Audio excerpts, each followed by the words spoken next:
see young women coming into the profession, girls doing terribly well at school, they do terribly well at university, they enter in vast numbers into the profession, and they get to their 30s and a whole drove of them fall out or don't push themselves forward. It's not because they're all falling out having children, but I do wonder that the environment is not right for women to be themselves. So they're in an environment where they can't flourish. So the men think, well, the women are making the choice not to push themselves forward to be promoted, but actually what it is they don't want to join the club because it doesn't look attractive to them.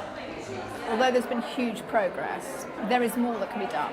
We've noticed as the Chambers that we're not getting as many women as a proportion applying in the first place. So there's nothing wrong with the statistics over who gets offered a pupillage and who stays, but we just don't get the numbers applying. And that's partly the nature of the bar and people not realising the upsides as well as the downsides. So the big city law firms can go in and say, well, we've got maternity pay and holiday pay, whereas you're in independent practice right from the start. So I think a lot of bright women are put off in a way that men perhaps aren't. We need to change it to work towards equality. I'm not saying that the women should be promoted over and above the men. And I think most women would say we want a meritocracy. Women want to be promoted on their own merits, but there needs to be equality of opportunity.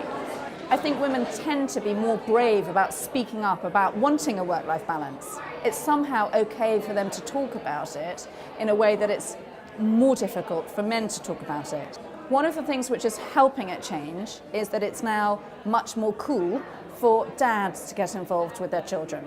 And so because it's okay for my male colleagues in Chambers to leave early to go to sports day, and when they do it, it's really quite a cool thing to do, and they're seen as brilliant hands-on dads. Oh, aren't they wonderful? Isn't that nice? And so for the women, whereas historically they might have been criticised for leaving early to go and watch the child in sports day, it's becoming more of an okay thing to talk about because it's what the men are doing. And so as the men get more involved in their children, it becomes more all right for women to do it as well.